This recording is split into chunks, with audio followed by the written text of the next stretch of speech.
This is the Inspire IC1.5, available at Costco right now. It costs 420 bucks, normally 520 bucks, so $100 off right now. I've been getting a lot of questions and comments about the IC1.5 lately, so I ordered it and it will be arriving to my home here in just a few days. But I decided to stop by Costco here just to see if they had it in stock and see if I could take a first look at it and kind of give you a little tour in the store here before I publish my full review on the Inspire IC1.5.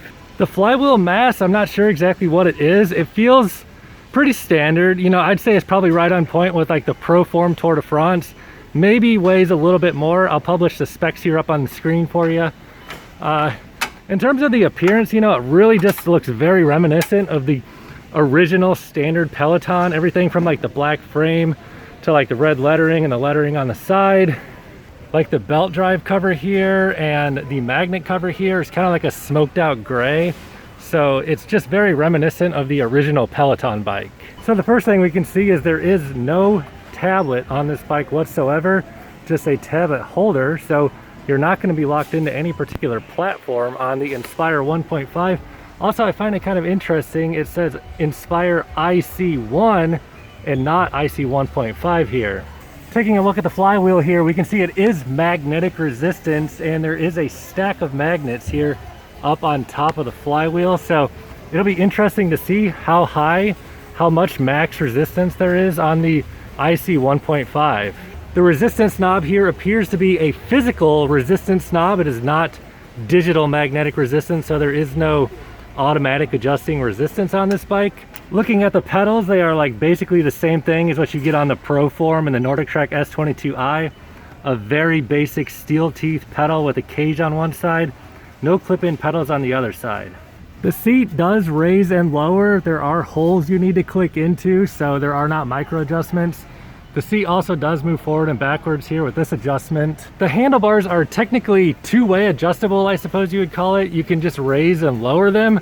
They do come up at quite an angle here though, so it's kind of like how the Kaiser M3i works, where like when you raise the handlebars up, they get further away from you to accommodate taller riders. And then also as you drop them down, they get closer to the saddle to make it more comfortable for shorter riders.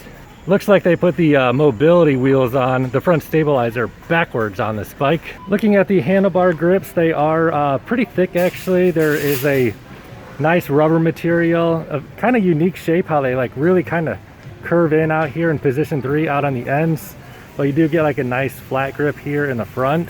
So I have the Inspire IC1.5 on minimum resistance right now.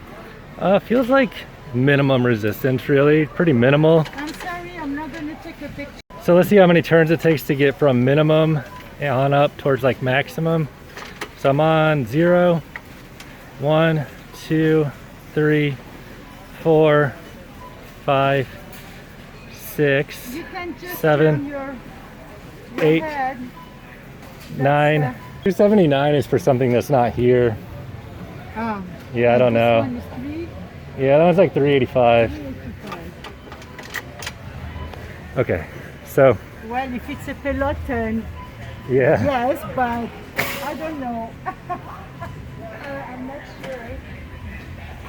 Okay, so let's see how many turns it takes to get from minimum resistance to maximum. So it's on 0, 1, 2, 3, 4, 5, 6, 7, 8, 9, and then it actually will lock up at 9. So right around 8 or 9 turns from minimum to maximum. So really that's not too bad. I mean, to get just only 8 or 9 turns from minimum to maximum. And then let's see what the resistance feels like. I can't really hear if something's rubbing quite. Maximum resistance actually feels pretty decent on this bike, but mine will be coming to my house in a few days, and then I can do a full review on this bike.